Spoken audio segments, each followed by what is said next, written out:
نحمدہ ونصلی علی رسولہ الکریم۔ السلام علیکم ورحمۃ اللہ وبرکاتہ۔ میرے پیارے سنی مسلمان بھائیوں اور بہنوں، اس چینل کو سبسکرائب کر کے بیل بٹن ضرور دبائیں تاکہ جب بھی ہم نیو ویڈیو اپلوڈ کریں اس کا نوٹیفیکیشن سب سے پہلے آپ کو مل سکے۔ اور آپ سے ایک اور گزارش ہے کہ ٹرو اسلام ایپ کو پلے اسٹور سے ضرور ڈاؤن لوڈ کریں اور ہر مہینہ کم سے کم 100 روپیہ اعلیٰ حضرت فاؤنڈیشن کو ضرور ڈونیٹ کریں۔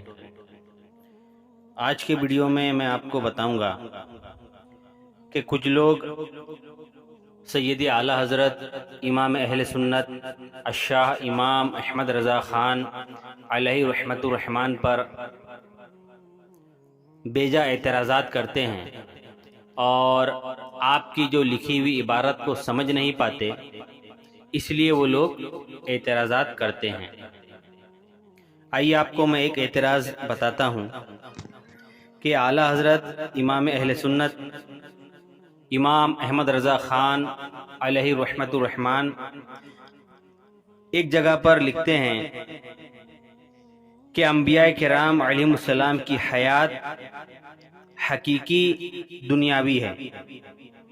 ان پر تصدیق کے وعدہ الہیہ کے لیے، مطلب کہ جو اللہ عز و جل نے قرآن پاک میں یہ بیان فرمایا ہے کہ ہر نفس کو موت کا مزہ چکھنا ہے،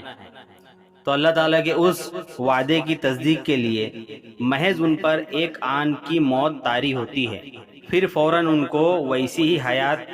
عطا فرما دی جاتی ہے۔ اس حیات پر وہی احکام جو دنیا میں ہیں ان پر ترکہ بانٹا نہ جائے گا، ان کی ازواج کو نکاح حرام ہے، نیز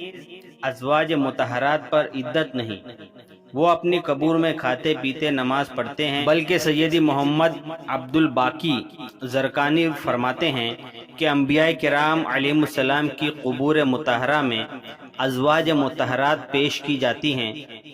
اور وہ ان کے ساتھ شب باشی فرماتے ہیں۔ اس پر ایک صاحب اعتراض کرتے ہیں اور لکھتے ہیں کہ اس میں کس قدر انبیاء کی تذلیل کی گئی ہے اور ان کو خواہش پرست قرار دیا گیا ہے۔ اور آگے حاشیے میں لکھتے ہیں کہ واضح رہے کہ احمد رضا خان صاحب نے بغیر کسی دلیل کے اس قول کو نقل فرما کر اس کی تقریر و توثیق فرمائی ہے کہ نعوذ باللہ انبیاء کرام علیہم السلام قبور میں ازواج سے شب باشی کرتے ہیں۔ کس قدر حیا سوز اور شرمناک بات ہے کہ امہات المؤمنین اور انبیاء علیہم السلام کی شان میں ایسی بات بلا دلیل کر دی جائے۔ کسی بیٹے کے لیے تو اپنی ماں کے بارے میں اس قسم کی کھلی بات گوارا نہیں کی جاتی، چہ جائے کہ امہات المؤمنین اور سید الانبیاء صلی اللہ علیہ وسلم کی بابت ایسی بے باکی سے لب کشائی کی جائے۔ حالانکہ یہی بات زرقانی میں درج ذیل ہے، جو اعلیٰ حضرت نے فرمایا ہے، یہی بات جو ہے زرقانی شریف جو کتاب ہے اس میں موجود ہے۔ علامہ سبکی رحمۃ اللہ علیہ نے طبقات میں ابن فورق رحمۃ اللہ علیہ سے نقل کیا ہے کہ حضور علیہ السلام اپنی قبر میں حقیقتاً زندہ ہیں، نہ کہ مجازاً۔ اس میں اذان و اقامت کے ساتھ نماز پڑھتے ہیں۔ ابن عقیل نے کہا کہ حضور صلی اللہ علیہ وسلم اپنی ازواج مطہرات کے ساتھ شب باشی فرماتے ہیں، اور انہوں نے اس پر قسم بھی کھائی، اور یہ ظاہر ہے جس سے کوئی معنی نہیں۔ اس قسم کے ارشادات جو اکابر کی تحریروں سے ماخوذ ہیں، ان پر اعتراض امام اہل سنت پر اعتراض نہیں بلکہ اسلاف و اکابر پر اعتراض ہے۔ نیز اس سے معترضین کی عجلت پسندی اور کم علمی کا بھی پتہ چلتا ہے کہ اگر انہیں پہلے سے علم ہوتا کہ یہ بات کہاں کہاں لکھی ہوئی ہے اور یہ کس کا فرمان ہے تو اعتراض کی جرأت نہ کرتے۔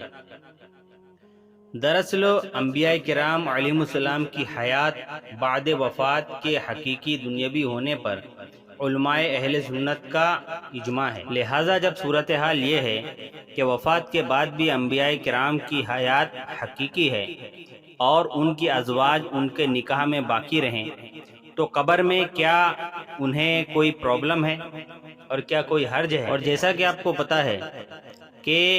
جب ازواج مطہرات کا نکاح باقی رہتا ہے، مطلب جب انبیاء کرام اس دنیا سے رخصت ہو جاتے ہیں تو عام عورتوں کی طرح جو انبیاء کرام کی جو ازواج ہوتی ہیں وہ نکاح نہیں کر سکتی، بلکہ ان کا نکاح باقی رہتا ہے۔ تو اگر ان کا نکاح باقی رہتا ہے اور اگر ان کی ازواج انبیاء کرام کی قبور میں پیش کی جاتی ہیں تو اس میں کیا چیز غلط ہے اور یہ کیسے حرام ہو گیا؟ اگر ایک عورت اپنے شوہر کے پاس جائے تو اس میں کیا گناہ ہے، کیا حرام چیز ہے، کیا غلط چیز ہے؟ تو جو لوگ یہ کہتے ہیں کہ بھائی جو انبیاء کرام کے تعلق سے، حضور صلی اللہ علیہ وسلم کے تعلق سے اعلیٰ حضرت رحمۃ اللہ علیہ نے یہ کہا ہے کہ ان کی ازواج کو ان کی قبر میں پیش کیا جاتا ہے اور وہ ان سے شب باشی فرماتے ہیں، تو ان سے یہی سوال ہے۔ اور دوسرا سوال یہ کہ جنت میں تو قبر سے زیادہ مقدس اور اعلیٰ و عرفہ جگہ فراہم کی جائے گی، کیا وہاں ازواج کے ساتھ مباشرت نہ ہوگی؟ کیا قرآن و حدیث کے اندر صاف صاف لفظوں میں ازواج سے قربت کا جو بیان ہے وہ سب افسانہ ہے؟ کیا معترضین کا عقیدہ یہی ہے جو نیچریوں کا عقیدہ ہے؟ مطلب سمجھے آپ کہ جو ان صاحب نے اعتراض کیا ہے کہ یہ کس قدر غلط بات ہے کہ حضور صلی اللہ علیہ وسلم اور آپ کے ازواج کے تعلق سے یہ کہا جائے کہ وہ شب باشی فرماتے ہیں۔ تو قرآن و حدیث میں جیسے قرآن لے لیا جائے تو قرآن میں بھی صاف صاف لفظوں میں بہت ساری جو عورتوں کی چیزیں ہیں، جیسے حمل کے بارے میں اور جو ان کے جو پیریڈ ہوتے ہیں ان کے بارے میں، اور جو نکاح ہوتا ہے، طلاق ہوتا ہے،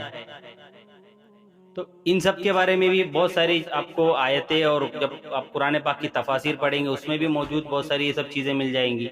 تو حدیثوں میں بھی موجود ہے۔ آپ بخاری شریف بھی پڑھ لیجئے کہ جو حیض و نفاس کا جو بیان ہے حضرت عائشہ رضی اللہ تعالیٰ عنہ کے تعلق سے، اس میں حدیثیں موجود ہے۔ تو کہنے کا مطلب یہ ہے کہ جب قرآن و حدیث میں موجود ہے کہ بھائی نکاح کے بعد کس طریقے سے صحبت کی جائے، کس طریقے سے نہ کی جائے، اور بھی بہت ساری چیزیں ہیں۔ ایک حدیث پاک میں ہے کہ عورتوں کے پیچھے کے راستے سے نہ جایا جائے، ایسی بہت ساری احادیث آپ کو ملے گی۔ تو جو یہ معترض حضرات اس طریقے سے جو کہہ رہے ہیں، امام اہل سنت پر اعتراض جو کر رہے ہیں، تو گویا ان کا اعتراض امام اہل سنت پر نہیں جاتا بلکہ قرآن و حدیث پر جاتا ہے۔ یہ بات بالکل واضح ہے کہ مخالفین نے جذبہ عداوت میں اعتراض کرنے میں بڑی عجلت سے کام لیا۔ اعلیٰ حضرت رحمۃ اللہ علیہ کی کوئی عبارت ان کو ایسے ملی جو ان کے سمجھ میں نہیں آئی تو فوراً انہوں نے اس پر اعتراض شروع کر دیا، اور جو اس کے معنی بتائے وہ بالکل ہی غلط ہے، اور اگر وہی معنی مراد لیے جائیں تو اسی ضمن میں بہت ساری آیتیں آپ کو اور بہت ساری احادیث آپ کو مل جائیں گی۔ تو جو اعتراض اعلیٰ حضرت امام احمد رضا خان رحمۃ اللہ علیہ پر جو کر رہے ہیں وہی اعتراض تو پھر قرآن و حدیث پر جائے گا۔ تو کہنے کا مطلب یہ ہے کہ اعتراض کرنے سے پہلے قرآن پڑھ لیا جائے، اس کی تفسیر پڑھ لی جائے، حدیثیں پڑھ لی جائے، اس کی تشریحات پڑھ لی جائیں، بزرگوں کے، محدثین کے، مفسرین کے، جو ہمارے اکابر علماء ہیں ان کے جو اقوالات ہیں وہ پڑھ لیے جائیں، پھر کسی پر اعتراض کیا جائے۔ آپ سے میں گزارش کرتا ہوں کہ اس کو آپ زیادہ سے زیادہ شیئر کیجئے تاکہ یہ زیادہ لوگوں تک پہنچے، زیادہ لوگ اسے سنیں، اور جو سیدی اعلیٰ حضرت امام اہل سنت الشاہ امام احمد رضا خان رحمۃ اللہ علیہ پر یہ جو بیجا اعتراض کیا گیا ہے تو سب لوگ اسے سن کر کے سمجھ جائیں کہ یہ ان پر اعتراض بالکل ہی جاہلانہ اور غیر معیاری ہے۔ اس کو آپ لوگ زیادہ سے زیادہ شیئر کیجئے اور ہمارے اس چینل کو سبسکرائب کریے، بیل بٹن ضرور دبائیں۔ السلام علیکم ورحمۃ اللہ وبرکاتہ۔ اللہ عز و جل سے دعا ہے کہ کہنے میں جو بھی غلطی ہو گئی ہو اللہ تعالیٰ اسے معاف فرمائے۔ استغفر اللہ ربی من کل ذنب واتوب الیہ، لا الہ الا اللہ محمد رسول اللہ صلی اللہ تعالی علیہ وسلم۔